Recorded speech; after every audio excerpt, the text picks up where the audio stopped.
장 24절에서 25절입니다. 마태복음 16장 24절에서 25절. 오늘은 이제 우리 금식과 회개기도 시리즈로 7번째 시간인데요. 자기 부인과 금식에 대해서 나누겠습니다. 자기 부인과 금식. 함께 합독할까요? 이에 예수께서 제자들에게 이르시되 누구든지 나를 따라오려거든 자기를 부인하고 자기 십자가를 지고 나를 따를 것이니라. 누구든지 제 목숨을 구원하고자 하면 잃을 것이요 누구든지 나를 위하여 제 목숨을 잃으면 찾으리라. 아멘. 방금 말씀드린 대로 저와 여러분은 금식과 회개 기도에 대해서 살펴보고 있습니다. 지금은 저와 여러분이 예수님을 빼앗긴 때입니다. 하늘 보좌 우편에 앉아 계시죠. 부활 승천하신 예수님께서. 그래서 이때가 바로 금식의 때라고 성경은 분명히 말씀하고 있습니다. 그래서 금식은 참으로 마지막 시대에 있어서 중요한 영적인 자원 중에 한 부분입니다. 이것을 우리가 시리즈로 살펴본 게 하나님께 감사하고요. 지난 시간에는 견고한 진을 파하는 금식에 대해서 나눴습니다. 견고한 진. 견고한 진이란 무엇이고, 견고한 진이 왜 생겼고, 왜 견고한 진이 파해야 되고, 왜 금식이 견고한 진을 파할 수 있는 수단이 되는지를 좀 나눴죠. 견고한 진은 우리 고린도후서 10장 4절과 5절에 있는 것처럼 세 가지 형태가 있다고 했습니다. 하나는 모든 이론, 또 하나는 모든 생각, 또 하나는 하나님을 아는 것을 대적하여 높아지는 것들, 즉 교만. 세 가지. 여러분, 이론과 생각과 교만입니다. 이론과 생각과 교만. 이 세 가지는 저와 여러분의 살고 있는 이 세상의 하나의 문화예요. 우리는 생각하지 않고 살아가는 법이 없고, 어떤 이론과 철학과 학문, 어떤 공식을, 법칙을 만들지 않고는 살 수가 없고, 또 자꾸 나 자신을 남한테 알리면서 높아지고자 하는 이 문화 속에 살고 있기 때문에 이것이 우리 내에서 완벽하게 견고한 진으로 틀을 갖췄죠. 이 견고한 진에는 귀신이 살고 있다든지 아니면 귀신이 지배하고 있는 하나의 영역이라고 나눴습니다. 견고한 진이 있게 되면은 뭐든지 똑바로 볼 수가 없다고 했죠. 진리를 진리로 보지 못해요. 거짓을 거짓으로 보지 못합니다. 거짓을 진리로 보게 되고 진리를 거짓으로 보게 되고. 왜냐하면 부정적인 사고방식이 강하기 때문에 그러거든요. 인본주의적이기 때문에. 그래서 늘 비판하고 정죄하고 자기가 옳고 다른 사람은 그르다 이렇게 보는 것이고요. 내 속에 있는 들보는 보지 못하고 상대방에 있는 티를 발견하고 비판하고 정죄하고 후욕하고 험담하고. 이런 분들은 감사도 약하고요. 겸손하지도 않죠. 부정적이고 소극적이고 분노도 잘하고 화도 잘 내고 매우 성격이 사납습니다. 또 자기 자신의 무한한 가능성을 발견하지 못해요. 그러다 보니까 남을 시기 질투하게 돼요. 내가 무한한 가능성이 있고 그 가능성을 향해서 항상 열려 있다면은 남을 시기 질투할 필요 없습니다. 근데 그런 것이 보이지 않기 때문에 괜히 남의 떡이 커 보여가지고 시기 질투를 하게 되죠. 그리고 열매 맺는 삶을 살 수 없고 하나님을 신뢰할 수도 없고요. 귀신의 음성에 속기 때문에 귀신의 억압 속에서 질병이 잘 걸리고 하는 일이 잘 안 되고 저주의 억압에 살고 있고 잘 속김을 당하겠죠. 그리고 생명이 조기 사망으로 이를 수도 있고요. 각종 중독에 빠지기도 하고 또 그것이 우리 대해서 끝난 것이 아니라 대물림 되기도 하고요. 저주가. 그래서 견고한 진은 반드시 돌파돼야 됩니다. 반드시 깨져야 되죠. 경관이 생기는 원인은 상처가 쓴뿌리가 초기 단계의 원인이고, 상처가 쓴뿌리가 생기면은 부정적인 감정이 생기게 해요. 부정적인 감정. 선한 마음이 생기는 게 아니고 악한 마음이 생겨요. 악한 마음. 이것이 고착화되면은 부정적인 사고방식이 발전해요. 부정적인 편견. 이렇게 돼서 이제 형성이 되는 것이죠. 자, 그래서 어떻게 이것을 돌파할 것인가? 경관지는 세 가지 시스템으로 구성됐다고 했습니다. 하나는 부정적인 그 사고방식 있고, 이것이 경관진입니다. 그 경관진 안에서 살고 있는 귀신, 혹은 그를 지배하고 있는 귀신의 영역들, 세 번째 상처 쓴뿌리. 이 세 가지가 다 이제 치유돼야 되는데, 축사가 일어나야 될 것이고, 돌파, 말씀에 의해서 경관진은 깨져나가는 것이고, 금식을 통해서 또한 억압의 영들이 벗어나는 거, 압제당한 자로 자유함을 얻는 것이 이게 금식이었습니다. 그리고 상처 쓴뿌리를 처리해야 되죠. 자, 오늘은 자기 부인과 금식입니다. 자기 부인과 금식. 여러분, 자기 부인, 자기 십자가를 짓는 것은 신앙생활에 있어서 필수입니다. 해도 되고 안 해도 되는 것은 아니에요. 반드시 해야 돼요. 오늘 본 말씀 다시 한번 읽어보겠습니다. 이에 예수께서 제자들에게 이르실 때 누구든지 나를 따라오려거든 자기를 부인하고 자기 십자가를 지고 나를 따를 것이니라. 누구든지 제 목숨을 구원하고자 하면 잃을 것이요 누구든지 나를 위하여 제 목숨을 잃으면 찾으리라. 아멘. 여러분, 이 문장 속에, 두 개의 절 속에 누구든지라는 단어가 세 번이나 들어가 있어요. 우리가 방금 읽었던 말씀은 제자도에 대한 말씀이에요. 자기 부인과 자기 십자가를 지는 것은 제자도라고 그러죠. 제자도. 이 제자도 하면은 예수님의 제자 하면은 우리는 그동안 속아왔던 게 특정한 사람, 교회 내 특정한 부류만 제자라고 생각해왔죠. 목사님, 선교사, 풀타임 사역자, 이런 사람들을 제자라고 오해해왔습니다. 여러분, 아닙니다. 제자는 예수 그리스도를 주인으로 영접한 모든 사람이 다 제자예요. 있습니까? 오늘 우리가 읽었던 본 말씀 마태복음 24장 16장 24절 25절 누구든지예요. 목사만 이렇게 하지 않았어요. 선교사만 이렇게 하지 않았어요. 풀타임 사역자만 이렇게 하지 않았습니다. 누구든지라는 단어는 모든 사람을 얘기하죠. 믿습니까, 여러분? 그것이 평신도든 아니면 사역자든 관계없으면 누구든지예요. 누구든지. 제자도는 모든 사람이 감당해야 할 도리인 것이죠. 근데 문제는 이거는 보면 잘 안 되기 때문에 교회 내에 문제가 있고 갈등이 있고, 또 교회 내의 문제는 그 가정과 개인의 어려움으로 발전하거든요.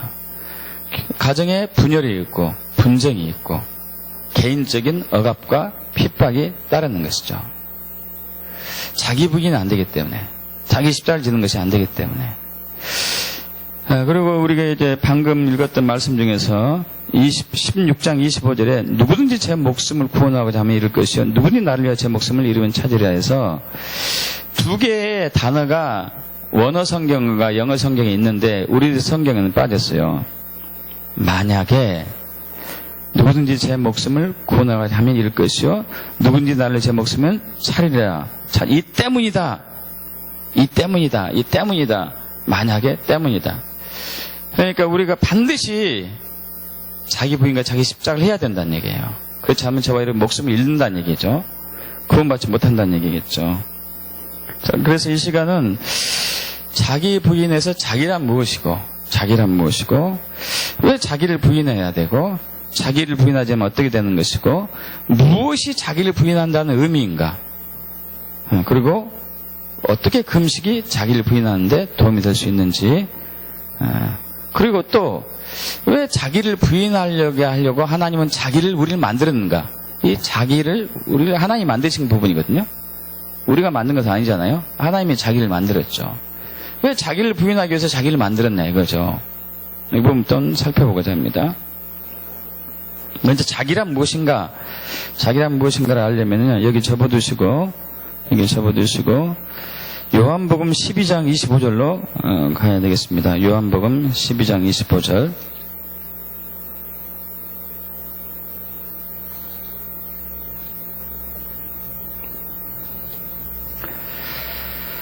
요한복음 12장 25절. 저와 여러분이 천천히 한 목소리로 합독하겠습니다.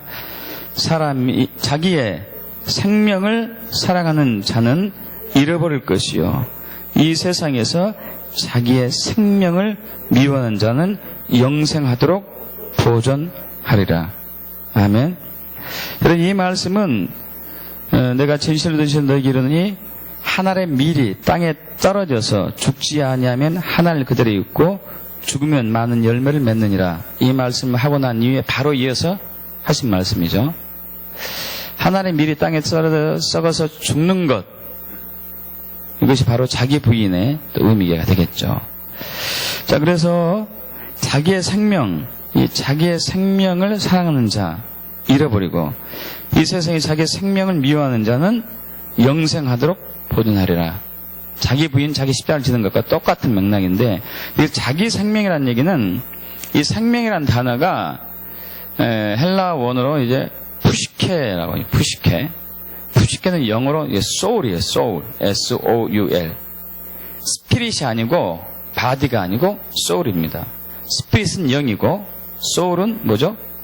혼이라고 하죠. 혼. 바디는 몸이 되겠고요.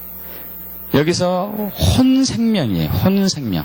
자기 생명이라는 얘기는 요한복음 12장 55절에 있는 이 자기 생명은 혼생명을 얘기하고, 또 우리가 방금 봤던 마태복음 16장 24절과 25절에서 자기라는 것은 혼생명을 얘기합니다. 영혼 육정에서 혼이에요. 혼은 지, 정, 의가 있죠. 지성, 감성, 의지, 세 부분으로 세 기능이 있는 것이죠. 다른 말로 하면 자아라고 그래요. 자아를 자기라고 표현하죠. 자아는 굉장히 중요합니다. 자아는 저와 여러분이 어떤 존재인가를 알려줘요.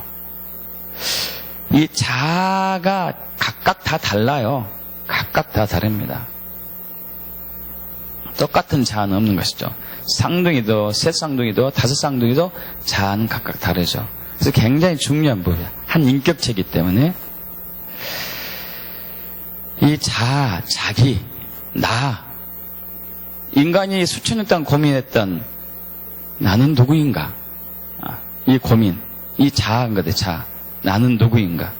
나라는 존재는, 인간은 어떤 존재인가? 뭐 생각하는 갈대다 이렇게 정의를 내리고 하는데, 이 나란 존재. 예. 그리고 이 자아는 자유의지가 있죠. 자유의지. 무엇을 할 수도 있고 하지 않을 수도 있고, 하나님 말씀하신 선악과를, 먹지 말라는 선악과를 먹지 않을 수도 있고, 또 어기고 먹을 수 있는 자유의지가 자아에 있는 것이죠. 여러분, 그런데 이 자기를 부인해야 됩니다. 반드시 부인해야 돼요. 반드시. 부인하지 않고 살게 되면 어떻게 되는가? 부인하면 또 어떻게 되는가를 비교해서 좀 나눠보고자 합니다. 자, 우리 마태복음 16장 16절로 돌아가겠습니다. 마태복음 16장 16절로.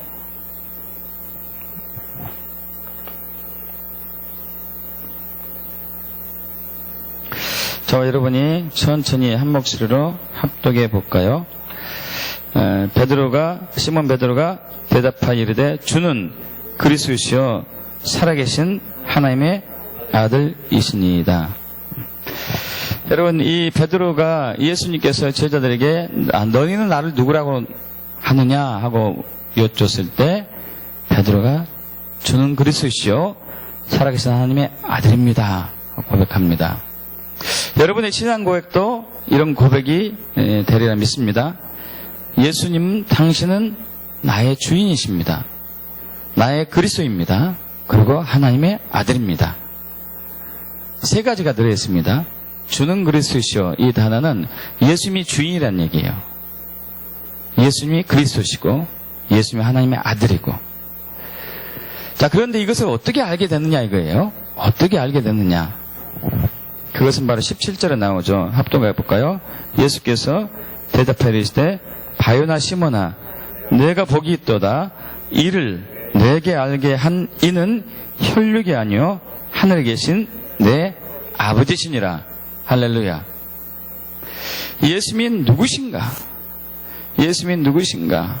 여기에 대한 베드로의 지식, 예수님을 향한 지식은 베드로의 혈육이 아니었습니다. 혈육이라는 얘기는 베드로의 지혜가 아니었어요. 베드로의 경험이 아니었어요. 베드로의 학문이 아니었습니다.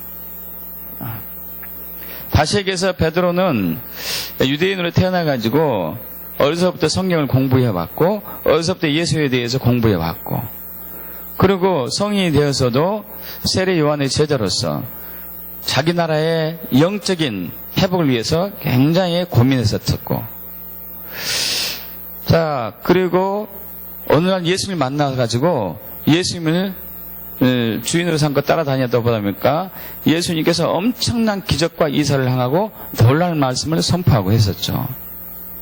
자, 이러한 자기의 신앙적인 경험과 그리고 예수님을 따라다니면서 보았던 놀라운 표적과 이사와 그분의 말씀들을 종합해 본 결과 당신은 주인이고 당신은 그리스도고 당신 하나님의 아들입니다. 이렇게 한 게 아니다는 얘기거든요. 베드로의 이성적인 지성적인 판단으로 예수님이 주인이고 그리스도고 하나님의 아들입니다고 고백한 게 아니라는 얘기예요. 하늘에 계신 아버지 즉 성령 하나님께서 베드로에게 예수님이 어떤 분이신지를 계시해 주셨습니다. 할렐루야. 계시해 주셨어요. 그럼 다른 종교와 기독교의 차이점이 여기에 있죠. 다른 종교는 자기가 하나님을 찾아가나요? 자기가 하나님에 대해서 연구하고 자기가 하나님에 대해서 고민하고 자기가 신에 대해서 뭔가를 추구하고 그러나 기독교는 아니죠. 하나님이 우리에게 오셔가지고 하나님 자신이 누군가를 알려주시는 거예요. 이거 계시 신학이라고 하죠. 계시 신학. 여러분 자기를 부인하는 사람은 하나님이 누군지를 알아요. 정확히 압니다. 할렐루야. 자기를 부인하는 사람은요 하나님을 정확히 알아요. 성령이 계시로 알기 때문에. 근데 자기를 부인하지 않게 되면은 하나님을 정확히 몰라요. 자기 이론으로 알아요. 자기 지식으로 하나님을 알아요. 판단하고.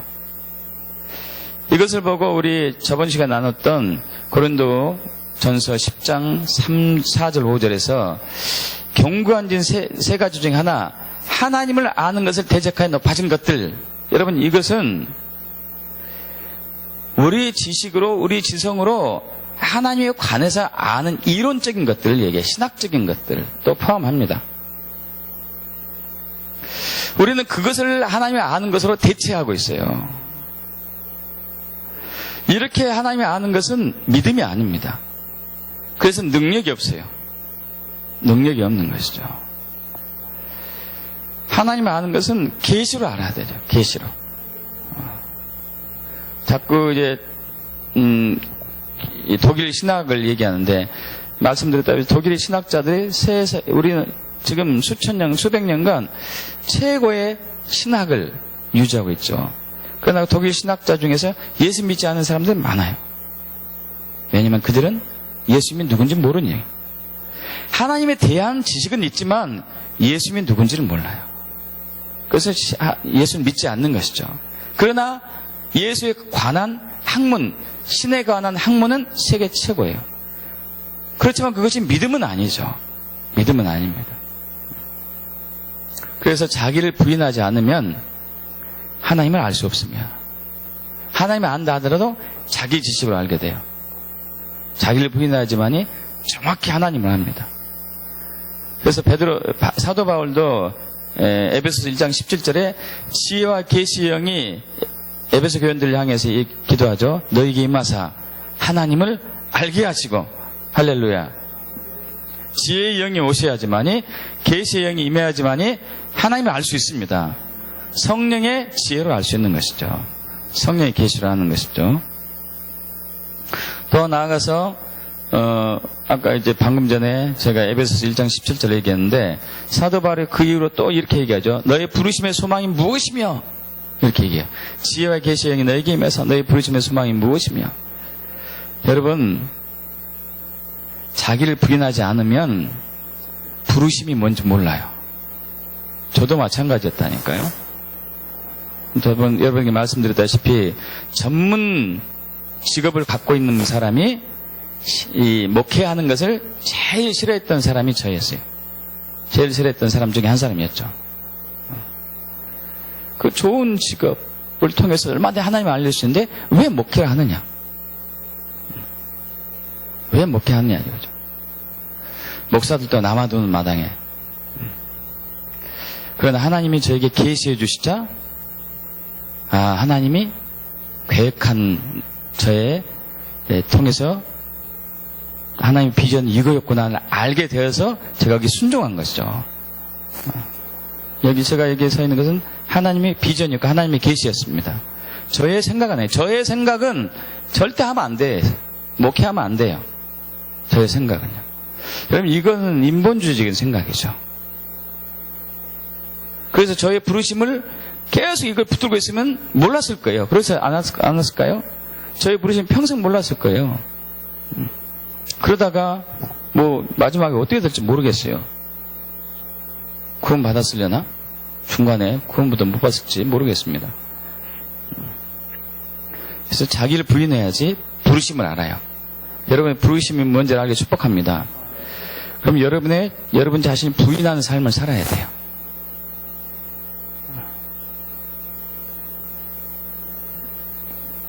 자기를 부인해야지만이 능력, 기적, 이사가 드러나기 시작해요. 우리 마태복음 16장 19절 볼까요? 합독합니다. 16장 19절. 내가 천국 열쇠를 내게 주리니 내가 땅에서 무엇인지 매면 하늘에서도 매일 것이요. 내가 땅에서 무엇인지 풀면 하늘에서도 풀리리라. 아멘. 여러분, 신앙 고백, 베드로의 신앙 고백에 있어서 예수님께서 베드로에게 천국 열쇠를 주십니다. 하늘의 문, 3층천에 있는 하나님의 은혜는 풀어주고 2층천에 있는 사탄의 억압은, 저주는 묶임을 당하고. 여러분, 이것이 자기를 부인하는 사람들에게서 나타나요. 믿습니까? 우리 마가복음 16장 15절 보면 믿는 자에게 이런 표적이 따른다 그러잖아요. 너희는 온 천하에 다니며 만민에게 복음을 전파하라 하면서 믿는 자에게 이런 표적이 따를 텐데, 즉 믿지 않는 사람 정죄를 받고 믿고 세를 받는 사람 구원 얻을 것이고, 믿는 자에게 이런 표적이 따를 텐데 그들이 내 이름으로 귀신을 쫓아내고 새 방을 말하고 뱀을 집어올리고 무슨 독을 마실 때로 해를 받지 않고 병든 사람의 손 얹으면 나으리라. 할렐루야. 여러분, 이것은 자기를 부인하는 삶에서 나타납니다. 자기를 부인하는 삶. 제가 이제 신학을 하기 전에 전공이 약학하고 한의학이었잖아요. 신학을 하다 하니까 동기들이 저한테 침을 좀 가르쳐 달래요. 선교 갈 때 유용하게, 목회할 때 굉장히 유용할 수 있다. 근데 참 신기하죠?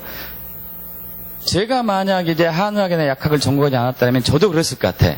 제 동기 중에 한의사나 이런 이제 전공한 사람이 있다면 나에게 침 좀 가르쳐 주세요. 목회할 때, 이제 선교할 때 도움이 될 겁니다. 물론 도움이 되죠.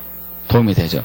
근데 이런 말 하면 좀 이제 사치스럽게 들렸다 그랬을 때 들을지 모르겠습니다. 저는 마음에 참 그게 좀 표현이 그런데 이것보다도 능력이 있어야 되지 않겠을까? 하나님의 기름 부음이 있어야 되지 않을까? 하나님의 권능이, 성령의 권능이 있어야 되지 않을까? 이것이 더 중요한 것 같은데? 저는 거길 쫓아다닌 거예요, 이제. 거길 쫓아다니고, 제 동기들은 막 그걸 배우려고 하고 있고. 그래서 막 그걸 사모했었죠. 주님, 초대교회에 나타난 하나님의 능력이 저에게도 나타나기 원합니다. 침을 나와서도 치유할 수도 있고, 교정으로 치유할 수도 있고, 약으로도 치유할 수 있지만, 그러나 그것은 인간적인 방법이 동원됐기 때문에, 물론 그것도 중요하지만, 사람들이 하나님을 알기 위해서는 능력 사역이 더 중요하겠습니다. 할렐루야. 그래서 이걸 저는 사모했다니까요. 주님, 저에게 능력 사역이 나타나게 은혜를 베풀어 주세요. 할렐루야. 근데 어느 날 이제 병원 전도하러 다니는데 능력이 나타나 버렸죠. 깜짝 놀랐죠. 오, 어떻게 나타나지 이게? 진짜로 되는구나. 할렐루야. 근데 우리가 이론적으로, 학문적으로, 세상적인 방법을 하게 되면은 자꾸 인본주의적인 방법을 하게 되니까 그것을 자꾸 제한시키게 되겠죠. 저도 그랬을 것 같아요. 저도 약학 하나님 전공하지 않았더라면은 그 배우러 다녔을 것 같아. 배워서 그 인간적인, 이건 나쁜 것은 아닙니다만, 그러나 그걸 통해 가지고 하나님의 하나님됨을 증거하기는 미약하죠. 하나님의 하나님됨을 증거하려면은 하나님만 할 수 있는 일이 나타나야 되거든요. 할렐루야. 자기를 부인하는 거죠. 저는 제가 하나님께서 주신 그 달란트라고 할 수도 있죠. 약학하나하게. 아니, 이것보다도 저는 하나님이 직접 부어준 그 능력이 필요합니다. 이걸 굉장히 사모했어요. 여러분, 그렇게 해서 축복합니다.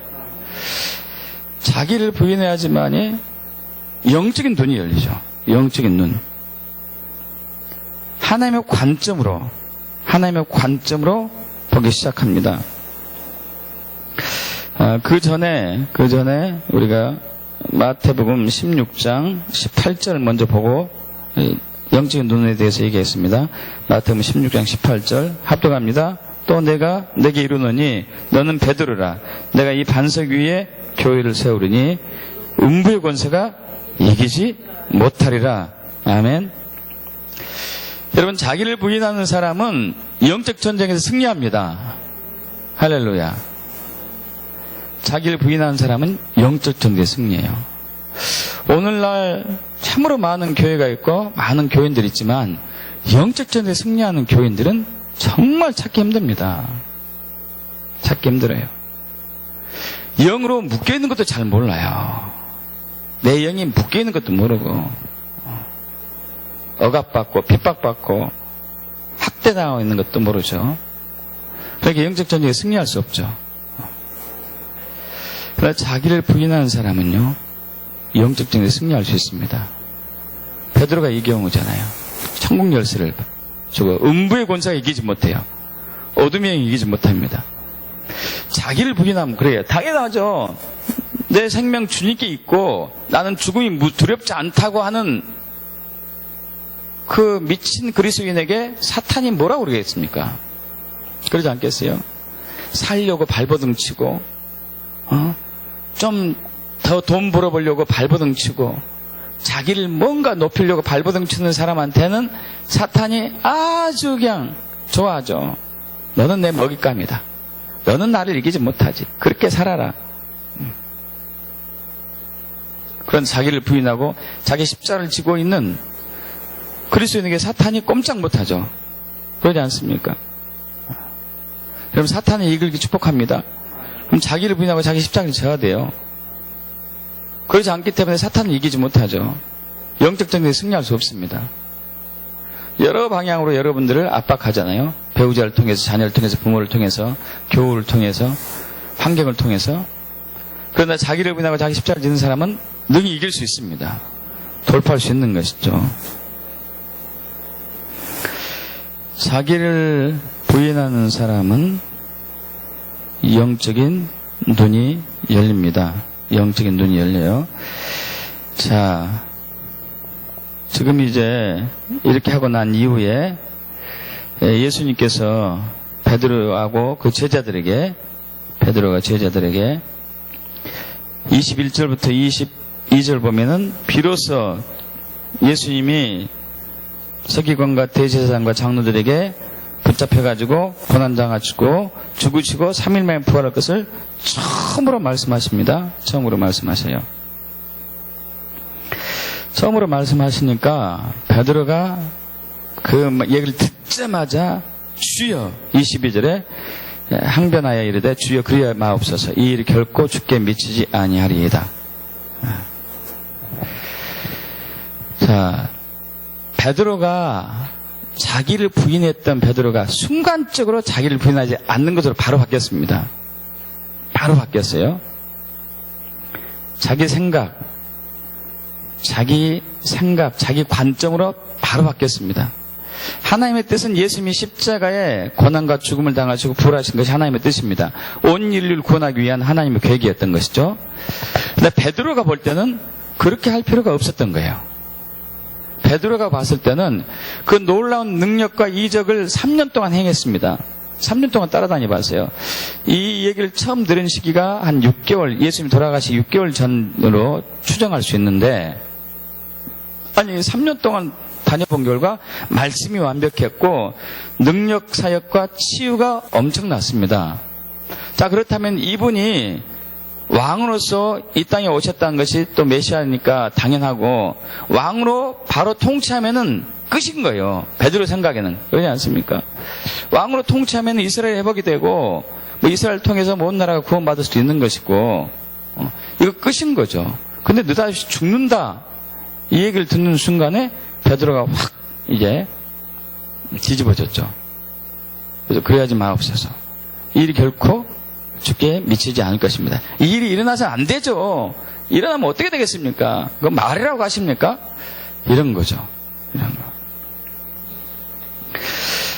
여러분, 자기를 부인하지 않는 경우에는 하나님의 관점이 아니라 내 관점으로 살 수밖에 없어요. 하나님의 계획대로 사는 것이 아니라 내 계획대로 살 수밖에 없습니다. 하나님의 뜻대로 사는 것이 아니라 내 뜻대로 살 수밖에 없어요. 자기를 부인해야지만이 하나님의 관점을 알게 되고 하나님의 뜻을 알게 되고 하나님의 계획을 알게 돼요. 말씀 안에서 하나님의 의도와 의중이 뭔지를 알게 돼요. 자기를 부인해야지만이. 자기를 부인하지 않으면요, 여러분 말씀을 봐도 자기 관점으로 해석해요. 이건 어쩔 수 없습니다. 자기 지식으로 해석하고 자기 방법으로 해석하는 것이죠. 그래서 하나님의 관점을 알려면 자기 부인을 해야 되고 하나님의 길을 알려면 자기 부인을 해야 되고 하나님의 뜻을 알려면 자기 부인을 해야 돼요. 그런데 자기 부인을 하지만 하나님의 관점도 모르고 하나님의 뜻도 모르고 하나님의 길도 모르는 것이죠. 그러니까 영적인 귀가 하나님의 음성 듣는 귀가 열릴 수 없겠죠. 하나님의 음성 듣는 게 열릴 수가 없어요. 하나님의 음성 듣는 게 열리지 못하면은 여러분 60배, 100배, 60배, 30배 열매 맺는 삶을 살 수 없습니다. 그럼 하나님의 음성 듣는 게 열리기 축복합니다. 하나님의 음성 듣는 게 열려야 돼요. 저는 참 하나님 은혜에 감사하는 것은 제가 섬기고 있는 유나교회 또 열방송교회에 오시는 분들이 1년, 2년, 3년 되면은 하나님의 음성 듣는 게 열리는 거예요. 얼마 전에 또 지방에서 한 분이 이제 문을 했어요. 아, 목사님 이런 꿈을 꿨습니다. 꿈에 목사님도 나타났고 저도 나타났는데 무엇입니까? 선명하게 꿨습니다. 여러분, 그분은 지방에 있음에도 불구하고 항상 이제 우리 선교와 교회에서 말씀하는 것을 매일매일 듣습니다. 하루도 늦게 올라가면은 아, 목사님 이번 주에 안 올라왔어요 할 정도로 열심파예요. 근데 신기하게 그렇게 오랜 세월을 듣는 순간에 영적인 눈이 열렸어요. 영적인 귀가 열리기 시작하는 거죠. 그래서 하나님 음성 듣는 귀가 열리는 것이죠. 하나님께서 그분을 향하신 계획이 이번이 한 번 아니고 자주 저게 얘기하는데 계시되고 있는 것이죠. 여러분, 자기 부인한 삶을 살 축복합니다. 자기를 부인해야 되죠. 영적인 귀가 열리고 하나님의 음성을 듣게 되고 영적인 분별력이 생기게 되고요. 마지막 때에는 미혹의 영이 역사하죠. 거짓말 쳐가지고 우리를 저와 여러분 속이죠. 여러분 사기꾼이 거짓말하는 데는 당할 수 없어요. 요즘 이제 막 뭡니까 피라미드 피라미드 뭐라고 그러죠? 다단계. 여러분 다단계에 들어가서 들어보십시오. 진짜 안 속아 넘어갈 수 없어요.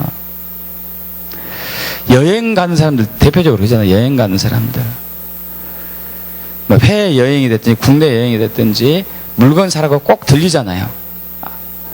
안 산 사람을 그때 못 봤어요. 가기 전에는 죽어도 안 산다 이거지. 죽어도 안 산다. 가면은 사죠. 사요. 안 돼. 아니 여러분 사람의 말도 잘 속는데 사탄은 얼마나 우리 잘 속이겠습니까? 진짜 잘 속이죠. 저도 장담 못해요. 그래서 깨어 있어야 돼요. 언제 속을지 몰라요. 여러분도 장담하시면 안 돼. 언제 속을지 모릅니다. 항상 깨어 있으셔야 돼요. 자기 부인하자면 영적인 분별이 다쳐가지고 바로 넘어가는 것이죠. 넘어간 것도 잘 모르겠죠. 넘어간 것도 잘 몰라요. 자기를 부인하지 않으면은 하나님 영광 위해서 살 수 없습니다. 내 영광 위해서 살 수밖에 없어요. 자기를 부인하는 사람만이 하나님 영광 위해서 살아요. 예수님 시대에 바리새인과 서기관들이 하나님에 의해서 산다고 그렇게 외치고 실질적으로 그렇게 살려고 노력했지만 결국은 그렇게 못 살았어요. 자기를 위해서 살 수밖에 없었습니다. 자기를 위해서. 여러분 문득 여러분 자신을 점검하십시오. 내가 나를 위해서 사는 것인가? 내가 나를 위해서 신앙생활을 하는 것인가? 어떻게 알죠? 주님이 계시해 주셔야 돼요. 주님이 알려주셔야 됩니다. 저도 그랬거든요. 저도 목회하기 전까지만 해도요. 저는 자타가 공인하는 열심파 중에 한 사람이었습니다. 주일 성수, 새벽기도, 주일날 아침에 새벽부터 밤까지 모든 모임에 참여하는 최고로 많이 참여한 게 7번 참여하더만요. 7번. 예배 3번 참여하잖아요. 새벽 예배, 11시 예배나 혹은 저녁 예배 참여하죠. 성가대 모임 참여하죠. 주일학교 참여하죠. 성경공부 참여하죠. 청장년 모임 참여하죠. 7번 참여해요. 7번. 금식. 일주일에 한 번씩 가정예배. 한 달에 한 번씩 온 식구를 동원해가지고 봉사로 다니고. 그리고 주변에 어려운 사람이 있으면 바로바로 도와드리고. 우리 감리교당에서 한 30년은 아니고 20년 전인가 20몇 년 전인가 인도네시아 교회 500개를 세웠습니다. 그때 제가 5개 세웠어요. 이거 제가 자랑하려고 하는 거 아닙니다. 그런데 하나님께서 어느 날 저를 비춰줬어요. 이것을 네가 나를 위해서 한 거니 너를 위해서 한 거니? 엑스레이로. 그 전까지는 저는 하나님 위해서 했다고 생각했어요. 교회 건축할 때도 제가 제일 많이 했어요. 그런데 저를 위해서 했어요. 저의 영광이었어요. 저의 영광.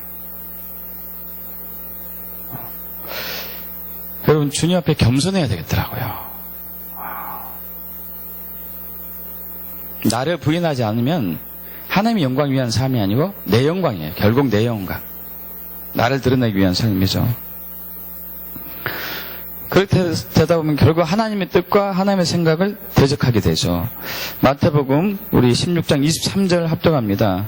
마태복음 16장 23절 예수께서 돌이키시며 베드로에게 이르시되 사탄아 내 뒤로 물러가라. 너는 나를 넘어지게 한 자로다. 내가 하나님의 일을 생각하지 않고 도리어 사람의 일을 생각한도다. 사람의 관점으로 네가 하나님의 일을 방해하는구나.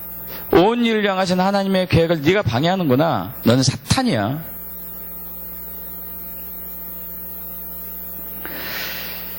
베드로의 관점, 베드로의 생각, 베드로의 의도, 베드로의 의종, 그것은 자기 거였어요.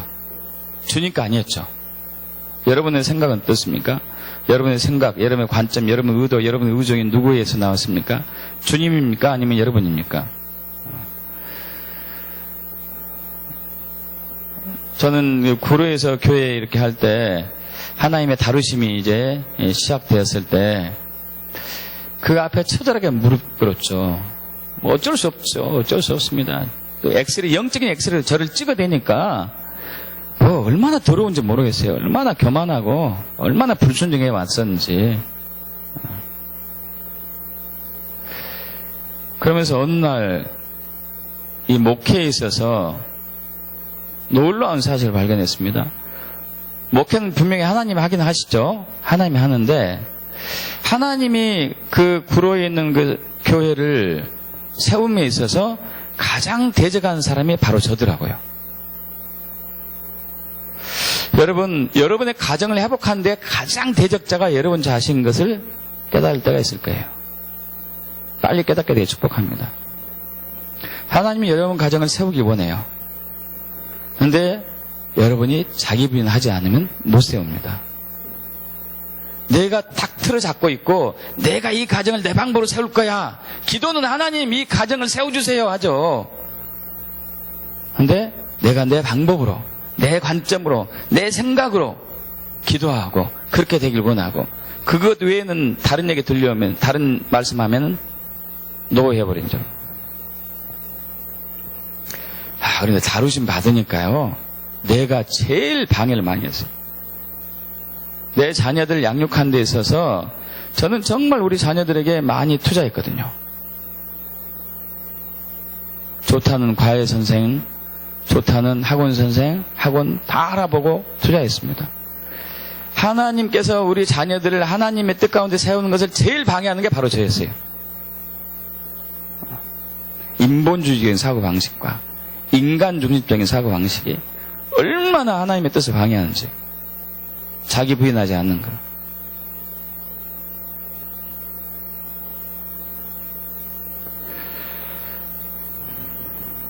결국 이것은 사망이죠. 육적인 생각은 사망이요, 영의 생각은 생명과 평안이니라. 여러분, 자기를 부인해야 돼요. 자기를 부인해야 돼요.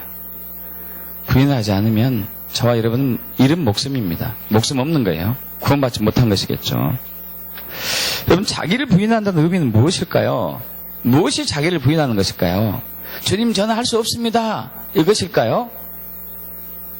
그냥 참는 것일까요? 어떤 힘든 일을 당했을 때?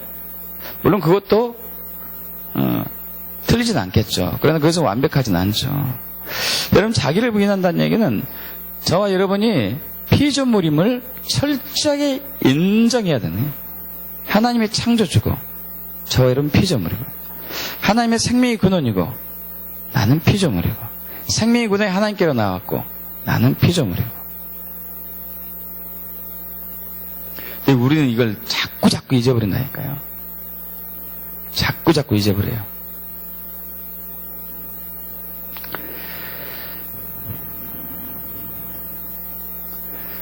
우리 포도나무의 비유 보면은 나는 포도나무에 너희는 가지라. 저가 내 안에 그가 내 안에 있으니 이 사람은 과실을 많이 맺나니 나를 떠나서 내가 아무것도 할 수 없다. 자기를 부인하지 않는 것은 꺾어진 나뭇가지와 같습니다. 꺾어진 나뭇가지. 여러분, 꺾어진 나뭇가지는 한동안은 생명이 있는 것처럼 꽃도 있고 열매도 있을 수도 있습니다. 그죠? 그러나 시간이 지나면 말라 비틀어서 죽죠. 이미 죽은 거죠. 꺾어졌기 때문에. 포도나무, 나무에 붙어있는 가지는 나무가 살아있는 한은 항상 사시사철 싱싱하고 푸르르죠. 그런데 우리는 꺾어진 나뭇가지예요. 자기를 부인하지 않는 삶은 꺾어진 나뭇가지인데 여전히 아직은 생명이 있고 여전히 아직은 푸르른 느낌이 있다 보니까 내가 붙어있는 걸로 착각할 수도 있고 내가 나를 부인하지 않고도 살 수 있겠구나 하는 착각 속에 빠지죠. 여러분, 생명의 근원 하나님이세요. 우리는 피조물이에요. 생명의 근원 하나님이시고 우리는 피조물이에요. 누가 이건 모릅니까? 다 알죠. 예수 믿는 사람은. 그러나 이것이 실제 삶에서 드러나야 되죠. 내 행위로, 내 말로, 내 생각으로 다 드러나야 되죠. 창조주 하나님 외에는 그 무엇도 생명의 근원이 될 수 없는 것이죠. 생명의 근원이 그분께 있으니까 우리는 지속적으로 그분 안에 뿌리를 내리고 항상 붙어 있어서 살아야 돼요. 떨어져 살 수 없어요. 떨어져 살 수 없습니다. 자기를 부인하지 않는 사람은 하나님 없어도 나는 스스로 할 수 있다는 거죠. 그죠? 하나님 없어도 나는 뭔가 할 수 있다 이거예요. 그래서 예수 믿지 않는 사람은 다 자기를 부인하지 않는 사람이죠. 하나님 없어도 나는 혼자 살 수 있습니다. 근데 예수 믿는다고 얘기하고 있는 교인들조차도 그렇게 살고 있는 사람이 많아요. 자기 방법, 자기 생각, 자기 관점으로 살고 있는 사람들. 여러분, 자기를 부인한다는 얘기는 내가 죄인됨을 인정하는 거예요. 죄인됨을 인정하는 거예요. 생각하고 마음에 품고 말하고 행동하는 모든 것이 다 죄다예요. 저 여러분 의롭지 않아요. 의로운 척하는 위선은 할 수 있죠. 의로운 척해요. 의로운 척. 제가 제일 많이 섞는 게 뭐냐면요, 제가 바른 말 할 때, 사람들에게 바른 말 할 때 제가 저를 제일 많이 속아요. 제가 굉장히 의로운 사람 같아. 여러분 그러지 않습니까? 내가 의로운 사람처럼 보여요. 저 사람 나한테 가르침을 받아야 돼. 내가 많이 지식이 있으니까 나는 의롭게 보여요. 의롭게. 여러분 의로우신 분은 오직 하나님 한 분이신 분이에요. 예수님 한 분이에요. 믿습니까? 우리는 자꾸 잊어버려요. 내가 죄인임을 잊어버려요. 물론 우리는 죄에서 구원받는 의인입니다. 그럼에도 불구하고 육신의 장막 속에 있기 때문에 매일 죄를 지어요. 그래서 우리는 회개해야 되죠. 매일매일 회개해야 되죠. 그리고 통곡하면서 울어야 되죠. 이 죄에서 완전하게 벗어나게 긍휼을 베풀어 달라고, 은혜 부어 달라고 기도해야 되죠. 근데 우리는 우리가 죄인임을 인정하지 않기 때문에 적당히 살아요. 이 죄인의 말로가 얼마나 심각한지 잘 모르기 때문에 그냥 적당히 죄짓고 적당히 회개하고 사는 거죠. 여러분 아닙니다. 우리는 철저한 죄임을 인식해야 되죠. 사도 바울이 자기의 사역 말년에 나는 죄인 중에 괴수다고 고백한 것이 그냥 한 게 아니죠. 그래서 그분은 철저하게 주님께 엎드릴 수밖에 없었습니다. 주님을 의지할 수밖에 없었어요. 자기가 죄인이면 아니까. 할렐루야. 그래서 미쁘다 이 말이요 그래요. 얼마나 신실한가. 이 죄인을 구원하셨으니. 할렐루야. 하나님이 얼마나 높아 보였겠습니까? 사도 바울이 그렇게 고백하죠. 미쁘다 이 말이야. 하나님께 감사하리로다. 이 죄인 중에 괴수인 나를 구원하셨도다. 자기의 죄인임을 아는 사람은요, 하나님을 높일 수밖에 없죠. 하나님을 경외할 수밖에 없습니다. 할렐루야. 근데 자꾸 죄인을 인정하지 않으니까 하나님 높이지 않죠. 형식적으로 하는 것이고. 여러분, 자기를 부인한다는 얘기는, 의미는 나는 종이고 예수님이 주인이라고 철저하게 신뢰하는 거예요. 그래서 그분의 주권 앞에 완전히 엎드리는 거죠. 완전히 엎드리는 거예요. 내 방식, 내 생각, 내 뜻대로 사는 것을 완전히 포기하고 당신의 뜻과 당신의 생각과 당신의 의중대로 살기를 원합니다. 나를 완전히 포기합니다. 그분의 주권 앞에 완전히 엎드리는 것. 당신이 나의 유일한 주권자임을 인정합니다. 어느 누구도 나의 주권자가 아닙니다. 할렐루야. 믿습니까? 자기를 부인하는 거죠.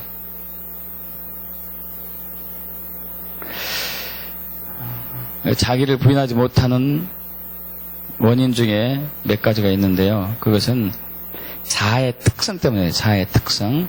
자아의 특성은 세 가지로 이렇게 성경을 통해서 볼 수 있는데, 첫째는 자기를 높이려고 해요. 자아는 높아지려고 합니다. 높아지려고 해요. 하나님과 비슷하게 되려고 해요. 사탄처럼. 자아의 특징은 집착이 집착. 자기 고집, 집착. 그래서 잠언 26장 11절에 보면은 개가 그 토한 것을 돌아먹는 것 같이 미련한 자는 그 미련한 것을 거듭 행하느니라. 계속 아닌데 계속 그 짓을 하는 거죠.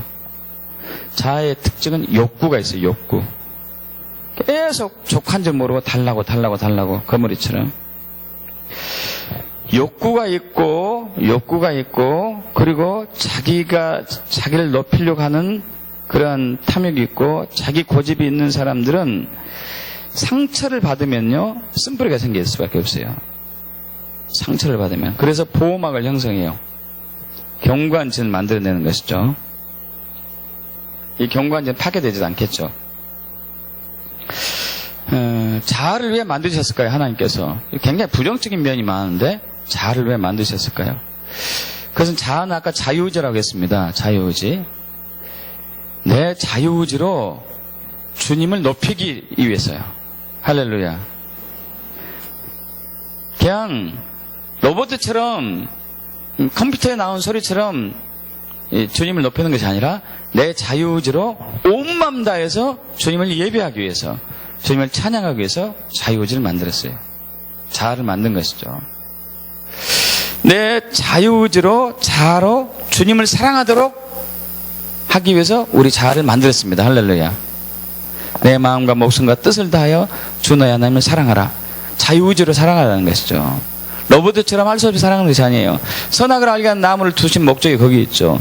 네 자유의지로 이것을 먹어도 되고 먹지 않아도 된다. 그러나 네가 나를 사랑한다면 네 자유의지로 이것을 먹지 말아야 될 거야. 선악을 알게 하는 선악과를 먹지 않는 것이 주님을 사랑한 고백이죠. 주님을 신뢰한다는 고백이고, 주님을 의지한다는 고백이고, 주님께 복종한다는 고백이고. 그러나 먹는다는 것은 내가 당신 없어서 살 수 있습니다. 나는 내 스스로 살 거예요.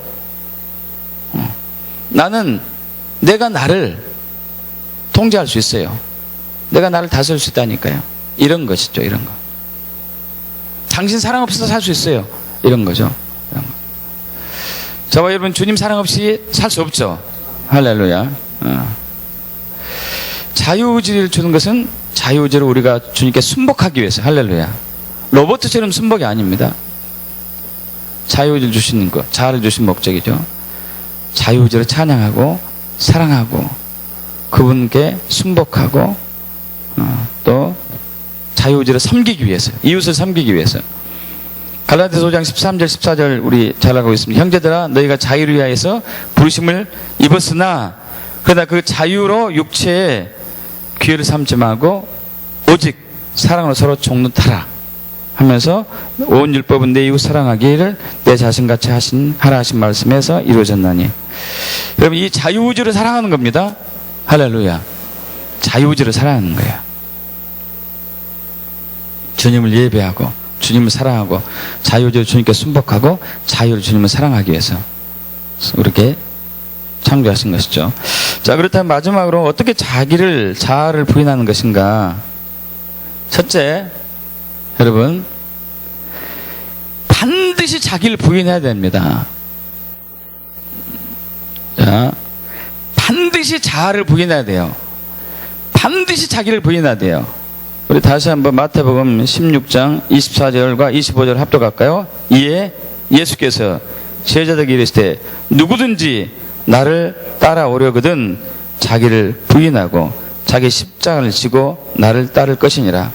누구든지 제 목숨을 구원하고자 하면 잃을 것이요 누구든지 나를 위하여 제 목숨을 잃으면 찾으리라. 여러분 자기를 부인해도 되고 안 해도 되는 것이 아닙니다. 저와 여러분이 영원한 생명을 얻기 위해서는 반드시 자아를 부인해야 돼요.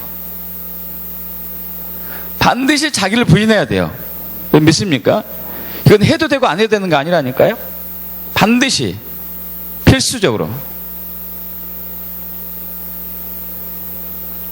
우리는 그동안 성경에 대해서 너무 인본주의적인 사고방식이 있어가지고 이것은 내가 할 수 있는 데까지 해다가 안 되면 마는 것도 괜찮아.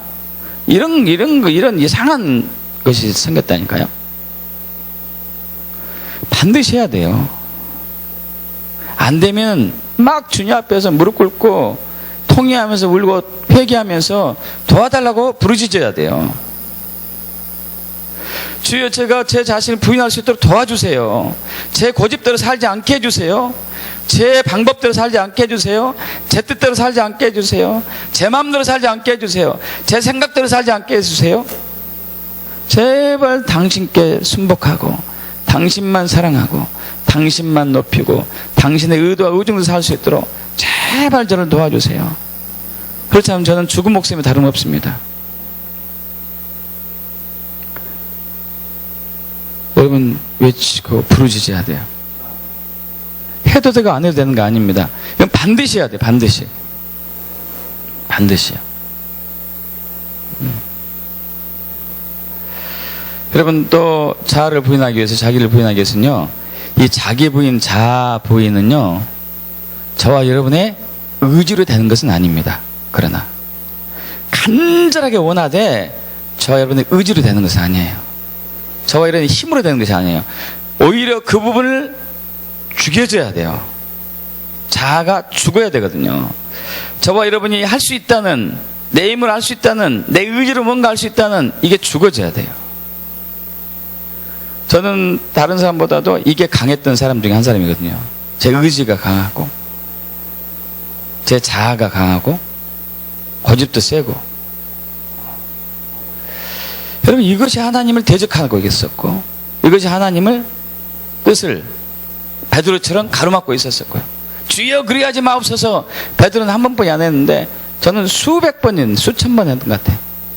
주여 그리하지 마옵소서. 내 뜻대로 하옵소서. 이렇게.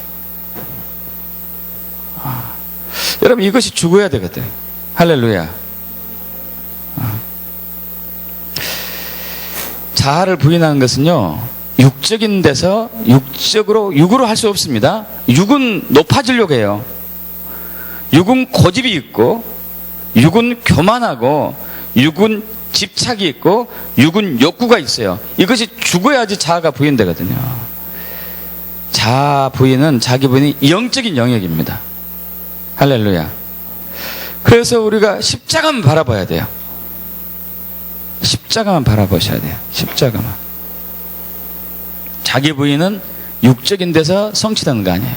육적인 데서는 오히려 높아지려고 하고 있고, 오히려 자기가 주인 되려고 하고 있고, 오히려 자기가 고집을 세우고 있고, 자기를 안 꺾죠. 그럼 자기 부인은 영적인 영역이에요. 십자가를 바라보셔야 돼요. 십자가를 매일 바라보셔야 돼요. 그래서 이 말씀이 나의 진짜 신앙 고백이 되어야 됩니다. 갈라디아서 2장 20절 합독해 보겠습니다. 잘 아시죠? 갈라디아서 2장 20절.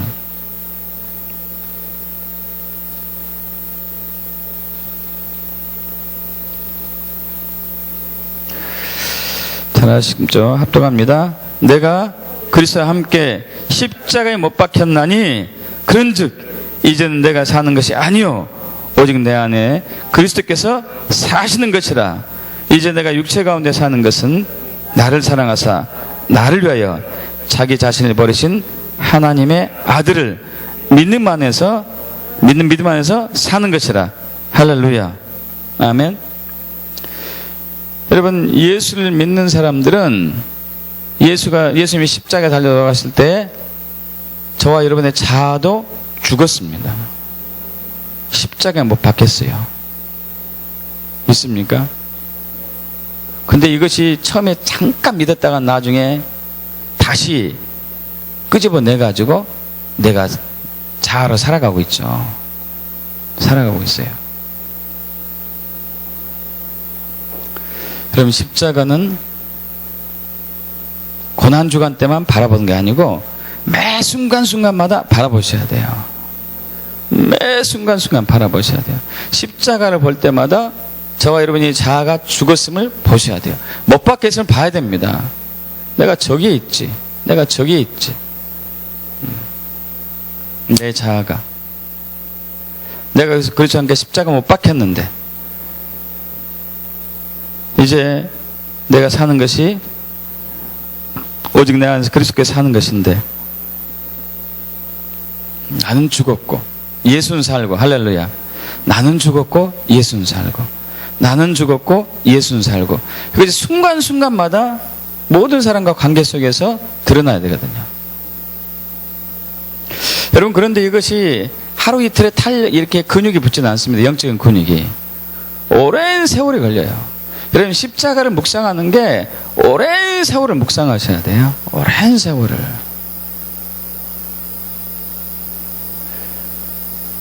어느 날 하루 묵상해서 되는 것은 아닙니다. 오랜 세월을 묵상해야지만 거기에서 여러분이 보이게 될 때고 여러분이 죽었으면 보죠. 그러나 그것도 그치게 되면은 또 다시 살더라고요. 또 다시 살아요.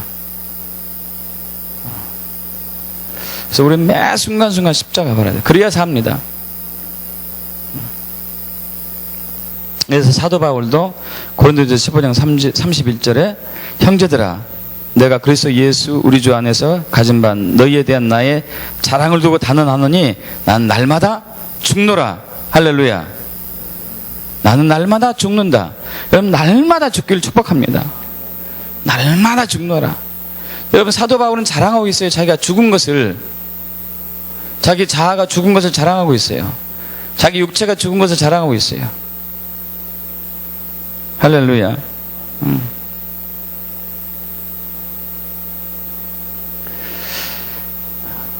그래서 다윗은 사울왕이 자기를 죽이려고 십수년을 쫓아다녔는데 그를 죽일 기회가 2차례 있었지만은 죽이지 않았죠. 자아를 부인한 것이죠. 내 의지대로 살지 않습니다. 내 방법대로 살지 않습니다. 나는 오직 하나님 뜻대로만 살 겁니다. 하나님의 기름 부음 받은 종을 제가 손댈 수 없습니다. 당신이 해결하십시오. 이 왕이 나를 죽이려고 지금까지 찾아왔지만 나는 여기에 손도 칼도 칼끝도 대지 못합니다. 믿습니까, 여러분? 근데 자아가 부인돼야죠. 자아가. 코리텐붐 여사도 마찬가지였잖아요. 예.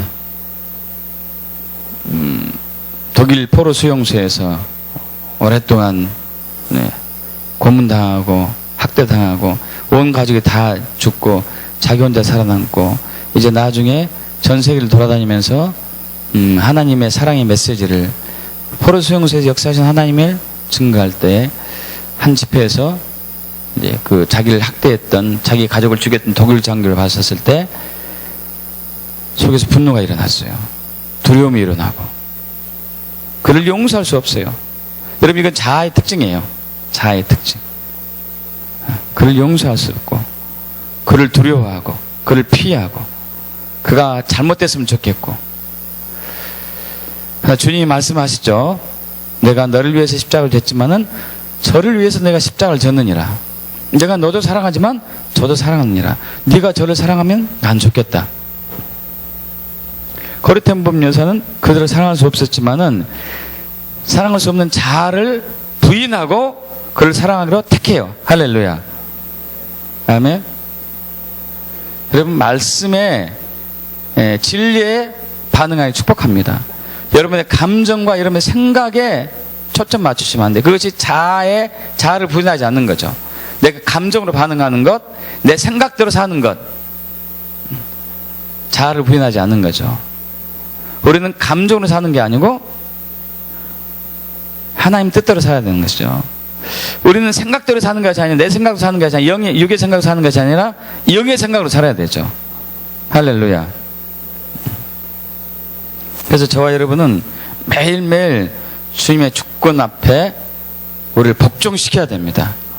복종시켜야 돼요. 우리 고린도후서 10장 4절부터 6절까지 합독하고 마칠까요? 고린도후서 10장 4절에서 5절 합독합니다. 우리의 싸우는 무기는 육신에 속한 것이 아니요 오직 어떤 견고한 진도 무너뜨리는 하나님의 능력이라. 모든 이론을 무너뜨리며 하나님 아는 것을 대적한 높아진 것을 다 무너뜨리고 모든 생각을 사로잡아 그리스도에게 복종하게 하니 너희의 복종이 온전하게 될 때에 모든 복종하지 않는 것을 벌하려고 준비하는 중에 있노라. 여러분, 여기에 그리스도의 재림이 숨어 있습니다. 재림의 시기가. 자, 예수님이 이 땅에 오실 때 예수님께 복종하지 않는 것을 벌할 것입니다. 심판하겠죠. 그러기 위해서는 먼저 저와 여러분이 하나님을 향한 복종이 온전하게 돼야 돼요. 이미 저와 여러분 이 땅을 향한 심판은 계획은 딱 완성됐습니다. 근데 계획을 늦추고 있어요. 재림이 자꾸 연기되고 있어요. 우리가 복종하지 않기 때문에. 빨리 복종해야 돼요. 복종하기 축복합니다. 하나님과 하나님 말씀 복종하고, 여러분 하나님과 하나님 말씀 복종하는 사람은 권위자에게 복종해요. 여러분 배우자에게 복종하기 축복합니다. 특히 남편이죠. 남편. 아내는 사랑해야 되고 남편에게 복종하는 아내가 되게 축복합니다. 목사님에게 복종하는 성도가 되게 축복합니다. 리더에게 복종하는 후임이 되게 축복합니다. 저와 여러분 하나님을 얼마나 복종하고 있느냐, 하나님 말씀에 얼마나 복종하고 있느냐, 그것은 리더에게 복종하냐 복종하지 않느냐예요. 여기에 따라 달렸습니다. 이만큼이 이만큼. 여러분 그런데 리더에게 복종하는 거 쉽지 않습니다. 순종하기 쉽지 않아요. 그 리더가 굉장히 지혜롭고 사랑이 많고 하면은 좀 쉬워요. 그러지 않을까요? 근데 리더가 내가 볼 때는 안 그런 것 같아. 좀 지혜도 부족한 것 같고 막무가내고 이러면 안 하죠. 이러면은 여러분 이것은 하나님을 대적하는 거죠. 리더는 하나님이 세우기 때문에 믿습니까 여러분? 남편도 하나님이 세우기 때문에 믿습니까? 리더에게 순종한 만큼 하나님께 순종하는 거예요.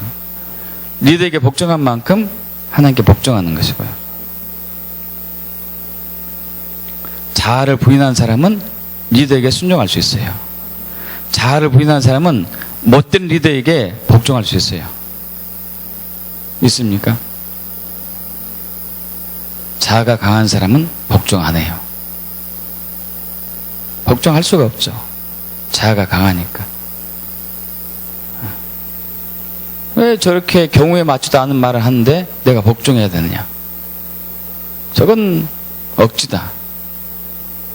거역하고 불순종하죠.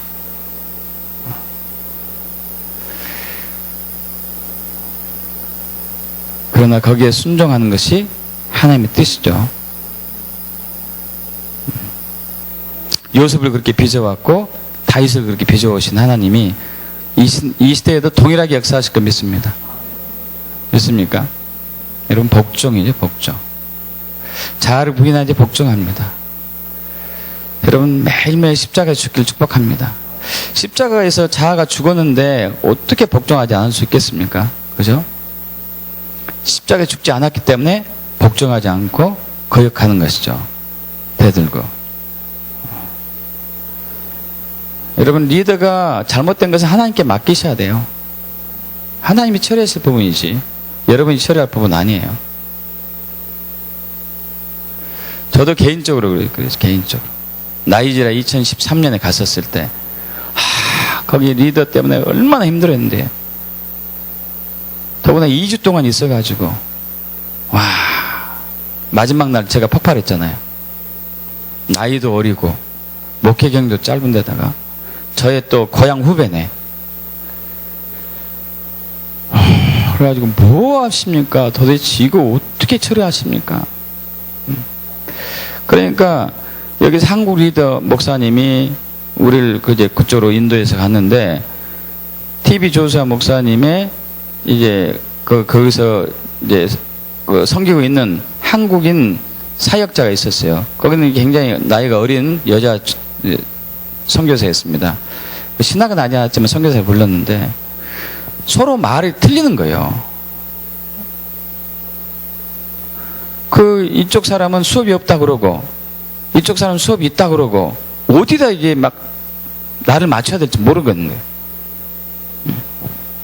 기도사에 갈 때도 예를 들면은 줄을 서라고 그랬는데 줄을 섰더니 쓸 필요 없다고 또 얘기하고 막 이게 뭐 돌아버리는 거야. 이게 이제 하루 이틀도 아니고. 그래서 나중에 폭발했죠. 갔다 와서 회개했죠.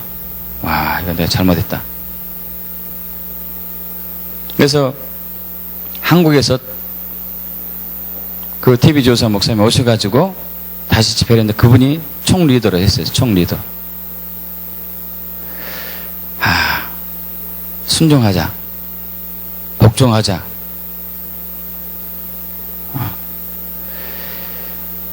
준비를 한 달 동안 하는데 막 여기저기서 막 불만이 터져 나오는 거예요. 저건 뭐 하는 거야? 저 사람 이상한 사람이라고.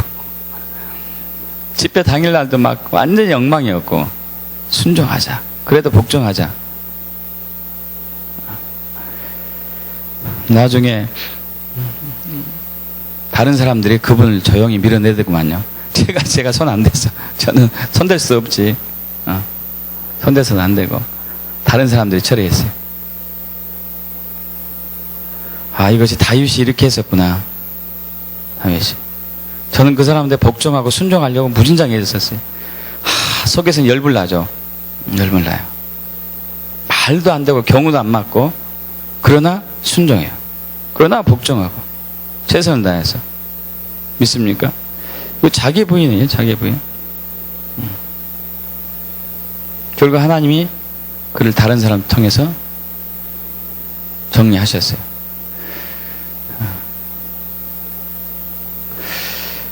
여러분, 자기 부인은 우리 신앙에 있어서 필수입니다. 해도 되고 안 해도 되게 하는 게 아니에요. 반드시 하셔야 돼요.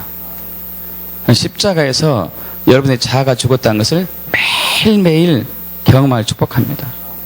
그거 외에는 자기 부인은 하는 길이 없어요. 저와 여러분은 의지로 안 된다니까요. 의지가 죽어야지 자기 부인인데 내 의지로 내가 나를 죽이려고 해요. 더 살아요. 한번 해보십시오. 처음에는 막 죽으려고 해. 내가 참아야지. 언제까지 참았습니까, 여러분? 폭발하면 무진장하게 폭발하잖아요. 그러지 않아요? 어마어마하게 폭발하죠. 저번에 그 안함까지 합쳐가지고 대폭발시키잖아요.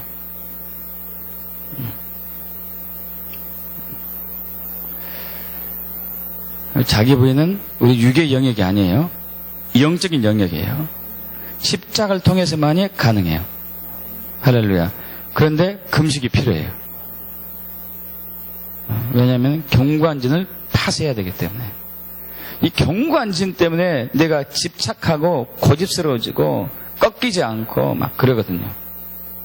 흉악의 결박을 벗어내야 되죠. 압제당한 것들을 다 벗겨내야 돼요. 금식을 통해서. 할렐루야. 금식하면서 하십시오. 저도 개인적으로 작년에 이제 장기간 금식하면서 자기 부인이 정말 수월하게 되기 시작했어요.